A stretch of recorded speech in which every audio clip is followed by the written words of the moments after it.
الله الرحمن الرحيم. وعن أبي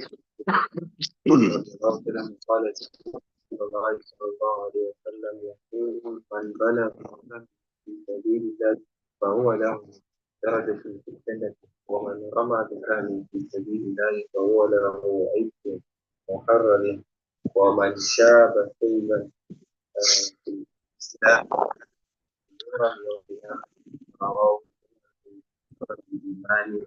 وروى أبو داود الفصل الأول والنسائي الفصل الثاني والترمذي الثاني والثالث. وفي روايتهما من شاب شيبة في سبيل الله فله في الإسلام. وانظر كل السلمين يلا بكل سيدة عيد النبي صلى الله عليه وسلم سيدة أو in the path of Allah, who is a ring in Jannah, and whoever throw an arrow in the path of Allah, for him is a reward. Whoever is Islam, Islam, for him it will be a night in the day of Qiyam, from Bayah to Su'ad al-Iman, and Abu Dawood, and the person Awan, and Nasai, the person Dai, and the الفصل الثاني their reward it comes bring the part of Allah in exchange for Islam. بسم الله الرحمن الرحيم. وعن أبي نجيب قال سمعت رسول الله صلى الله عليه وسلم يقول من بلغ بسهم في سبيل الله فهو له درجة في الجنة ومن رمى بسهم في سبيل الله فهو له عد محرر شاب شيبة في الإسلام كانت نورا يوم القيامة.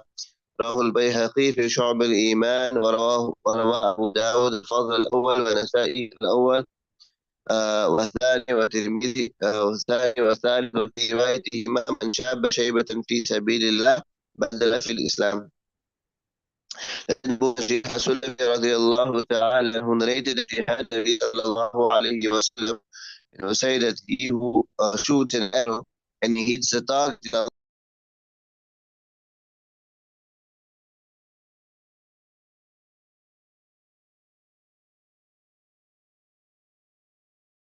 human slave, and he who grows in Islam old age, right, and he dies, it's a light for him on the day of Qiyamah.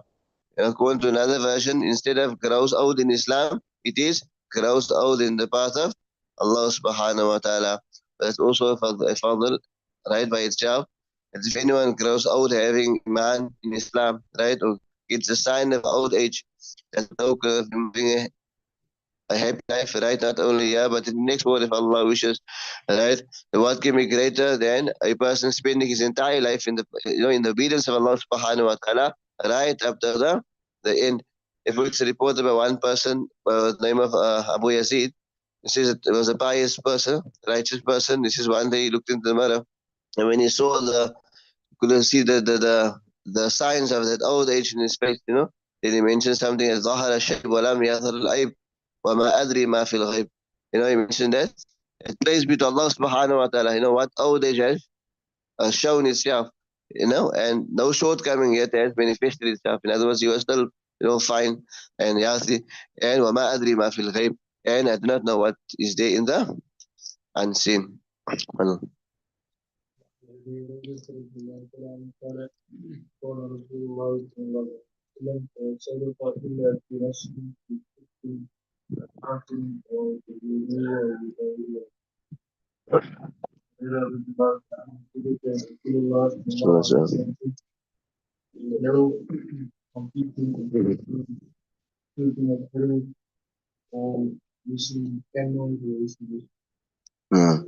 بسم الله الرحمن الرحيم. وعن أبي هريرة رضي الله تعالى عنه قال رسول الله صلى الله عليه وسلم لا سبق إلا في نصر أو كف أو حافر. رواه الترمذي وأبو داود والنسائي.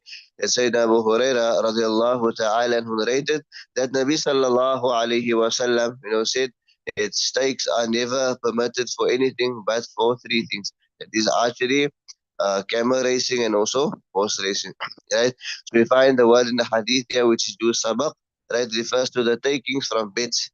Understand? So it is evident from this hadith that it is not allowed to bet or to use any right receipts except for three things mentioned in the hadith, right? That is these three which you mentioned, right? Horse riding, camel, and what's that? However, there are some jurists and fuqaha which expand the scope around those things, obviously, which is useful for jihad purposes, right? Also strengthen one for jihad. So they take it a bit further than these three, which means like donkey riding, mule riding, elephant. Some even take it further than that also. That the racing between men, racing each other, and placing a bet or throwing stones. So anything which make a person physically fit in order for one or as an encouragement to to participate in jihad also, they have also included in this year. However, betting besides these things that will not be allowed, right? So what betting will be allowed, or how will it be allowed? So for example, like we mentioned very clearly, to understand that it's haram to gamble, right? Or to place bets, right? Uh, or on a contest or racing, understand, obviously we understand it, that is a profit or is a loss, right? So that's what gambling is. So if a ruler, for example, anyone else in authority, so two people they place bets, right? If a third person offers himself, to give the winner some money or property, whatever it is, then only it becomes halal. That's called the muhallil. We'll do it in the next hadith, right? Or if, for example, there's two people that want to race, and one of the two says that I will give something, right? I'm gonna give you so much, or whatever the case may be, if you win. But if you lose, you don't have to give anything. So that also will be permissible. Or two people both place bets, or both give something, that will not be permissible unless a third person comes and he comes in and says, not if he wins, he takes everything, and if he loses, he gives nothing. So he's called a muhallil. So basically, that is making the whole situation halal. However, if that is not the case, then it is gambling, which means it is not permissible. الله الرحمن الرحيم. وعنه رضي الله تعالى عنه قال رسول الله صلى الله عليه وسلم: من أدخل فرسا أن يسبق فلا خير فيه، وإن كان لا أن يسبق فلا باس فيه. رواه في شرح السنة.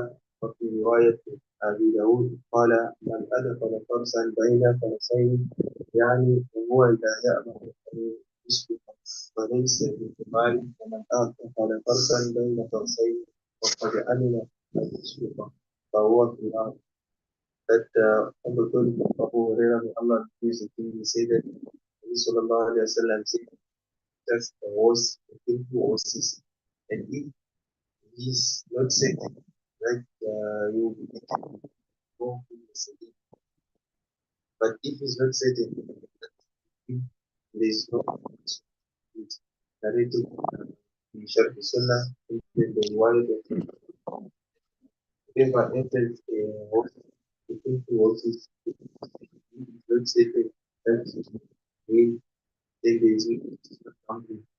But whoever enters the horse, king who horses, while he's sitting, that will that is بسم الله الرحمن الرحيم. وعن ابي هريره رضي الله تعالى عنه قال رسول الله صلى الله عليه وسلم: من ادخل فرسا بين فرسين فان كان يؤمن ان يسبق فلا خير فيه، فان كان لا يؤمن ان يسبق فلا باس به. رواه في شرح السنه. وفي روايه ابي داود قال: من ادخل فرسا بين فرسين، يعني وهو لا يامن ان يسبق فليس بقمار.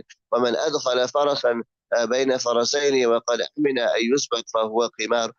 It is Sayyidina Abu Huraira radiallahu ta'ala who narrated that Nabi sallallahu alayhi wa sallam, he said that if anyone puts a horse with two other horses, right, and he is certain that it will win, then there is not any good in it. But if he is not sure that it will go ahead or win, then there is no harm in it. So according to another version, he said that if anyone puts a horse with two other horses, while he is not sure that it will win the other two, then it is not gambling. But if anyone puts a horse with others horses and is certain that it will overtake them and win them, then this would be considered to be gambling. So as we mentioned there, that if anyone enters his horses with other two horses, right, then in this kind, this will be quote tahleel, right? Otherwise, the third person will be making the whole scenario, yeah, lawful. So, for example, if we find that we got Zaid, yeah, and Abu Bakr, right? So both of them places a wager, for example, right, on on their horses, right? So that's obviously, as we understand, will be not permissible, right? If both Zaid and Abu Bakr places bets, right? So now, for example, now the third person Khalid comes here and intervenes in this whole scenario, which means now he enters, right, with the condition that if he's going to win, he gets the money. But if he loses, he doesn't have to give anything. So which means now he is making the whole situation then correct, right? You won't pay anything there. And like we said there, the horse that he gives also should be, or some ulama in fact mentioned that the muhallil, right? Obviously, muhallil is the third person that makes the whole scenario halal.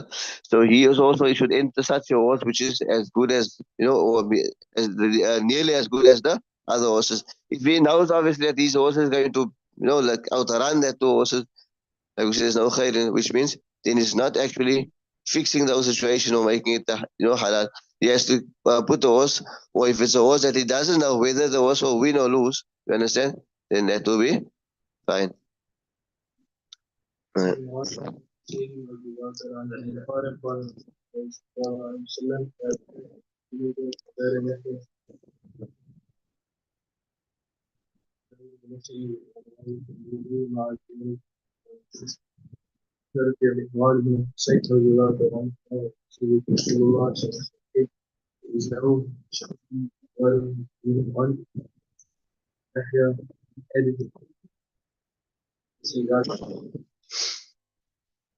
نعم. بسم الله الرحمن الرحيم. وعن عمران بن حسين قال قال رسول الله صلى الله عليه وسلم: لا جلب ولا جنب.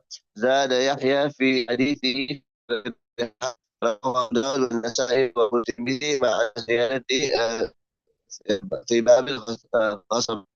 عمران بن حسين رضي الله تعالى عنه related that Nabi sallallahu alayhi wa sallam said, there's no jalab and there's no janab. Right? So one of the narrators, Yahya, added this narration that في Rehan, that in racing horses, right, for a wager.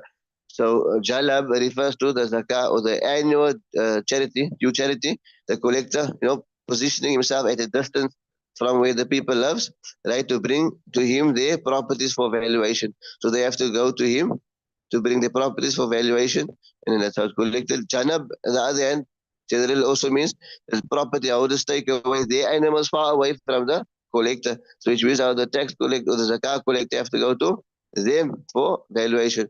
However, in terms of racing, as we mentioned, this hadith, yeah, then it would mean that now it's about that is makruh that we mentioned, all right. In terms of hadith, yeah, that racing horses chalab, yeah, refers to a contest or a contestant that gets another to follow his horse, right?